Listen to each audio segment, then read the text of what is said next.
Welcome to a new tutorial, and today we have the Impoppable on Lotus Island. Now, as usual, there'll be no farming, no selling, no knowledge, and as always, if you would like to use a different hero, I use Quincy for camo, so you'd have to come up with a different idea. On top of that, get upgrades whenever you can. I get upgrades in bunches to make it easier for the viewer. So as soon as you have the money, get the upgrade. Okay, we start with a tack shooter. This is at the bottom, a little bit there, and Quincy behind. The placements are quite important here. And we slowly get this tack shooter to 202, 203 before we get our next tower. So it's going to be about 540 for the next tack shooter upgrade. And the next tower we're getting is a boomerang. Now the boomerang actually has a specific role, and with its position here, it has the perfect range to just hit everything on that little bit by the tack shooter. So make sure that the boomerang stays 0-0 until we get the upgrades to take it all the way from 0-0 to 0-0-0 to 302, and that means that the curve of the boomerang actually won't affect anything anymore, and it won't matter because you have the ricochet. And there we go. One of the important upgrades in this is camo. So after we do these lead rounds, we'll make our big statement on getting the next camo. This will be a wizard monkey at 022. This is going to help with camo, a few of the balloons that try and make it through, and even help with the Moab a bit later on. Now we have to save up for our main tower, and you'll see this used a lot in my tutorials, overdrive on the tack zone. This upgrade is about 3,600, it's in that area. There's two upgrades that we need to make, and that should be one of the last two we need to get before the Moab at round 40. So here we're continuing to pop, everything's fine, you don't actually need to rush any of this. And we'll be ready for round 40 as soon as we get our next tower, which is Boomerang to 402, which you should be able to get in round 39 just before the Moab comes out. And here we go, we're ready for the Moab to come out, we get more glaives, and the Moab, it gets killed pretty efficiently. Definitely need everything here though. I've tried, this was a very long tutorial for me to complete. So as we make a bit more money, we get our next tower, very important, and this is for camo.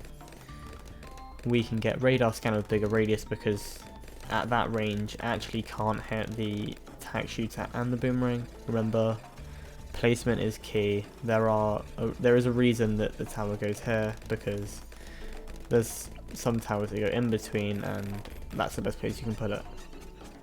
On the village you go from 120 to 320, and then I'm ready for our next upgrade, which will be wizard all the way to necromancer. It's going to be about 8k, and we're just saving up for that in these next few rounds. As we finally have enough money to get the necromancer, we do the quick upgrade, and we are ready to save up money to get tack zone. In this point of farming, I will remind you to like, subscribe. If you have any problems and you find a way to solve it, put your problem and solution in the comments. If someone else reads it and they have the same problem and you find a way to fix it, you can also help them. This is about helping everyone. So thanks. You can also join the Discord, it's the best way to reach me, or comment, and I will be able to help you myself if I can think of a way. As we get to 24,000, we can get the tack zone, and this will be our main damage dealer for the next many rounds, especially round 63, which is just coming. Tack zone is a very good tower, you'll see me use a lot, but it means you have to get a nib as it can't hit leads by itself anymore. So we will have to get a MIB later on, which is one of the reasons for the big spacer. I have to remind you how hard this tutorial was to do. You'll see a lot more towers than my other tutorials, and the main reason is because it is just so much harder. So I'm sorry if it's a bit more complicated, but it just had to be. I'll try to make it as simple as possible. Here we get an Ice Monkey to embrittlement and extra range. This is because of the round 76 and 78. Very high ceramic rounds, and embrittlement is amazing at ceramics. You should really get it. So here we just save up to about 30k, and obviously once you have this 30k, we'll be able to get our next tower. Now this isn't a necessary tower for now, but I get it when I have the money, and it is taking the Necromancer all the way to Prince of Darkness, which is a very controversial tower at the moment. It got nerfed recently, it cost a lot more, but it's also an amazing tower, great against ceramics and DDTs. Anything that doesn't have much health but makes it through quite far because it's quite fast is great, you know, very beneficial for the Prince of Darkness. And as we are saving up, before round 90 we need to get 2 critical towers. Now there's the MIB that I mentioned earlier. You'll have to get the MIB. That's going to go just under the Lotus leaf on the right, as you will see. This will go to 030, no point wasting any bigger range, none of the other towers need MIB. And then the next one will be an Alchemist 031, you'll hear me rave about the Alchemist in all of my tutorials.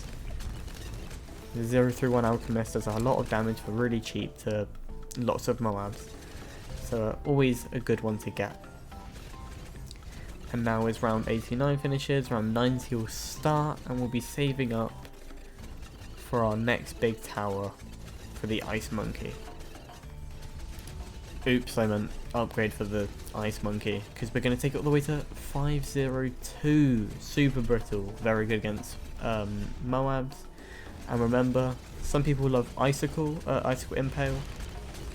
We get super brittle when you have other towers around it doing a lot of damage, because it means other balloons take more damage to other towers, or from other towers, so it's a very important one to get, and helps with DDTs a lot. Our final tower, the Super Monkey, we'll just go at the back. It's going to be well, the one you see me use a lot because it's not too expensive.